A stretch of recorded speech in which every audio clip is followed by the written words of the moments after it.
I rise to support the motion to thank the Minister for Finance for the presentation of the media budget review.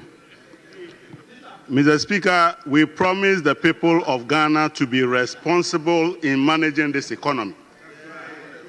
Mr. Speaker, we promise the people of Ghana that the days of reckless expenditure is gone. When you come here and you say that minister is not spending, he should give me money to the Minister of Defense. Mr. Speaker, in managing the economy, you spend according to the budget. You don't spend because somebody wants you to spend.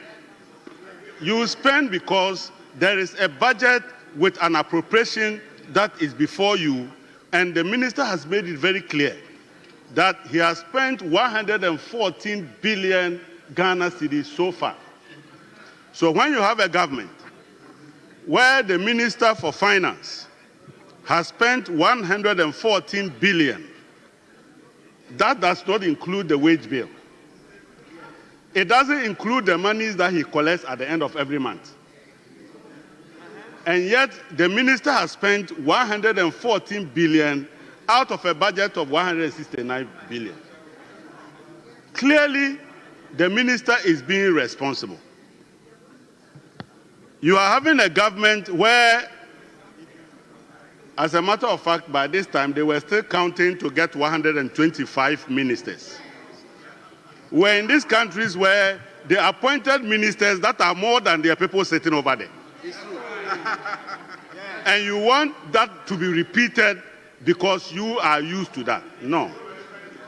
Mr. Speaker, when I listened to the Minister for Finance and I looked at what he has done with the economy in 7 months, Mr. Speaker, it appears to me that the economy was being managed as though we had some level 100 sociology students who were experimenting with our economy and messing everybody up.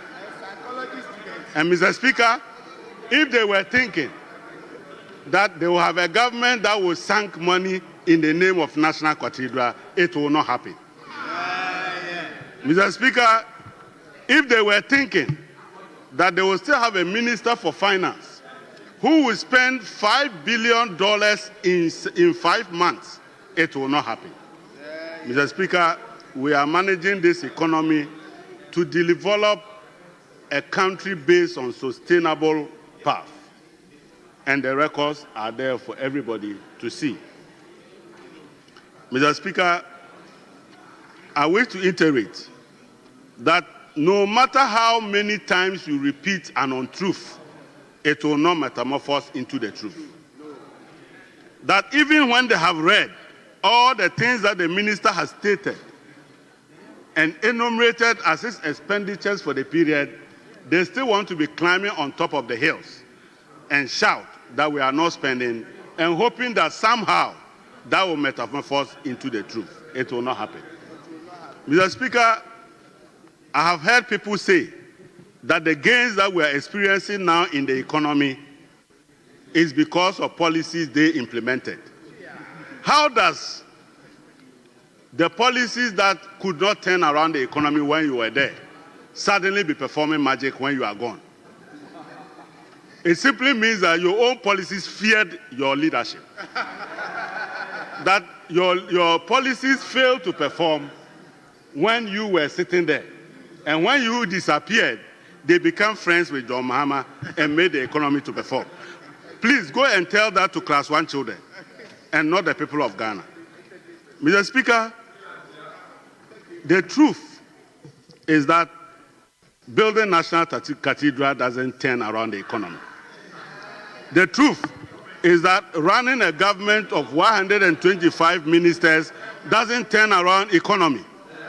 The truth is that when you print 80 billion Ghana cedis as if you are a Yahoo boy, it doesn't turn around the economy. It is concrete policies that turn around the economy. And we are demonstrating that we don't need to be doing very big slogans. What we are doing is that we are going back to the basics. We are going back to the basics that you refuse, and you decided to cut your coat as if you were living in a king's paradise. No. Resources are limited, and they must be used judiciously. Mr. Speaker, when you have a government that within 7 months has moved your inflation from 23% now to 13.7%, you should begin trooping to the Minister of Finance to be learning from Honorable Atofo saying how he did that. When you have a minister in just a matter of 7 months or even less, move the exchange rate from where it was to where it is today, shouldn't you be going for tutorials? And here, instead of going for tutorials, you are busy holding press conferences. At the last count, you have already done 58 press conferences. A quite wow, 4 years and counting. You get tired. But I want to tell you that consider what you see as a relationship between monetary policy and fiscal policy, which you fail to anchor. Today, when we realized that we were going to have a heated economy and inflation was going to sour, what we did is that monetary policy and fiscal policy agreed that the cost of managing excessive liquidity should be dealt with by the Bank of Ghana. So you realize that the Bank of Ghana was aggressive in mobilizing and mopping up excess liquidity. The reason was because if you allow the fiscal side to do that, you are going to have a very high interest cost and you will not have space within the budget. So you would have noticed that fiscal policy was borrowing at slightly lower rates so that we can contain it in the budget, whilst monetary policy was beginning to mop up the excess liquidity.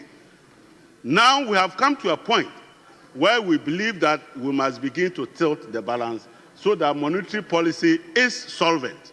In delivering monetary policy, you must be efficient in delivering monetary policy to stabilize prices. And what you do is to ensure that the revenues that you generate out of monetary policy are enough to meet the cost of delivering monetary policy. So today you will see that the Bank of Ghana is now borrowing on 56 days at a rate of less than 15%. What does that mean? It means that we are moving towards monetary policy in monetary policy at the Bank of Ghana. And the Minister for Finance is also containing interest costs within the fiscal space. That is what has led to what you are seeing. We also knew that with the success of the gold board, there will be a lot of cedi liquidity as we turn dollars into cedis to buy gold. And the small-scale miners are going to get a lot of cedis. Those cedis will lead to inflation. So you must begin to ship those cedis back into the vault at the Bank of Ghana. It's very proud of Ghana. When you turn Ghana into a laughingstock, when you manage our issuance credit by the rating agencies into a junk status, today Ghana's issuers credit is not CC plus as you had, it is B minus.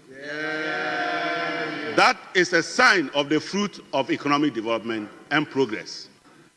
Please, for those of you who have been doing press conferences, be kind enough to quote Fitch. Be kind enough to quote Fitch and to tell the people of Ghana that you are masters of managing junk economies. That your only success was to run Ghana into a bankruptcy. You celebrated bankruptcy.